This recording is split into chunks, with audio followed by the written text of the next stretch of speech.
Hey friends, welcome back to the channel. If you're someone who finds meaning in quiet stories, emotional clarity, and ancient wisdom from Zen and Stoicism, you're in the right place. Before we dive in, take a second to support this journey. Hit that like button, subscribe if you haven't already, and turn on the notification bell so you don't miss these weekly reflections that blend story and soul. Your support truly keeps this space alive. Now, have you ever mistaken kindness for love? Have you ever held on to someone, not because they truly saw you, but because you wanted to be seen? Today's story is about Rogers, a thoughtful man who meets someone who seems to shine for him, but only on the surface.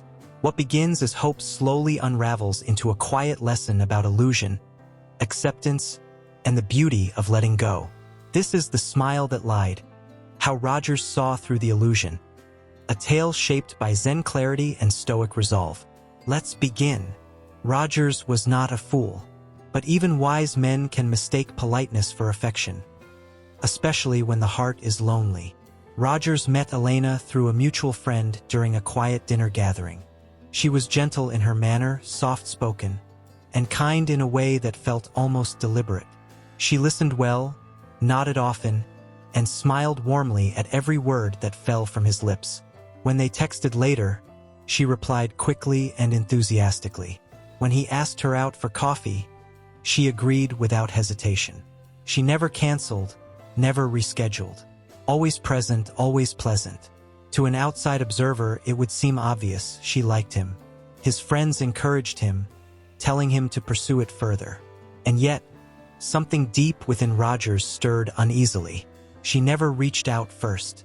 Her eyes, though bright, often drifted past him, and while she laughed at his stories, she never asked about his past, his pain, or his dreams. Her interest floated like a feather on the surface, graceful but weightless.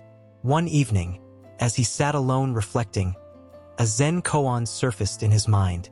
When you hear the clapping of one hand, what sound does it make? And suddenly, he wondered, was this connection real?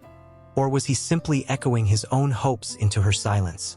On their fourth outing, they wandered past a small bookstore tucked between old buildings. Elena's eyes lit up at a novel displayed in the window. Without a second thought, Rogers stepped in and bought it for her. She accepted it with that same courteous smile and said, "You're too kind," her voice laced with warmth, but not depth. And as they continued walking, she barely glanced his way. That night, Rogers sat cross-legged in the stillness of his room. His phone screen glowed beside him, messages unread. He inhaled deeply and let his mind settle. He reflected on the Zen concept of emptiness, not as a void, but as the stripping away of illusion. In this space, things are neither good nor bad. They simply are. And in that stillness, he saw it. She was not cruel. She had not promised anything. She was simply kind. And he, aching as he was for connection, had built an entire story from fragments of politeness. I was not in love with her, he thought. I was in love with the hope she never voiced. The next day, while journaling in his apartment, a quote from Marcus Aurelius came to him like a lantern in fog. If someone is able to show me that what I think or do is not right, I will happily change.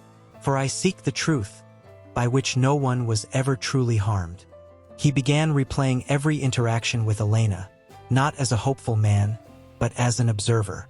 He remembered her posture, always slightly leaning back, her smiles, brief, polite, never intimate, her words, encouraging, but never inquisitive. She had never mirrored his enthusiasm. She had only reflected the kindness of someone not wanting to hurt another. For the first time, he saw her clearly, not as the heroine of his imagined romance, but as a fellow traveler, offering nothing more than gentle company on the road. She owed him nothing, and in realizing that, he no longer felt betrayed. He felt free. She is not interested, and that's okay, he whispered to himself. Reality has no obligation to match my expectations. And in that moment, something within him did not shatter. It exhaled. A few days later, Rogers sent her a message.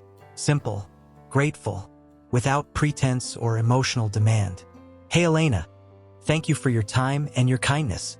I appreciate our conversations, and I wish you all the best moving forward. She replied not long after. You're a great guy, Rogers. Truly. Thank you for being so thoughtful. And that was it. No chase. No grand confessions. No dramatic closure. Rogers smiled gently to himself. He deleted the thread, closed the app, and poured himself tea. Outside, the late afternoon sun painted golden lines across his walls. For the first time in weeks, the weight he carried wasn't longing but peace. He didn't get the girl, but he got something far greater, the truth. To let go of an illusion is not to lose love, but to find clarity. Like a Zen master brushing dust from a mirror, Rogers saw the reflection as it truly was. Not with bitterness, but with peace. That's how you know you've grown. In life, people will smile. Some smiles are rooted in love, others in courtesy. Wisdom is knowing the difference, not with cynicism but compassion. As Zen teaches, when the flower blooms, it does not cling to the bee. Let love be real or let it go. If this story stirred something in you, if you've ever loved the idea of someone more than the reality, then maybe today, like Rogers, you've brushed a little dust from your own mirror. Here, we explore not just stories, but the wisdom they leave behind. Zen, Stoicism, and the quiet truths of the human heart.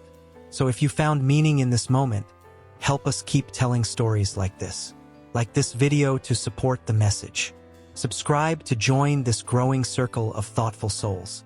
And share your reflections in the comments, because someone out there may need to hear what you have learned. Clarity is a gift, and sometimes the most loving thing we can do is let go. Until next time, stay grounded, stay honest, and stay free.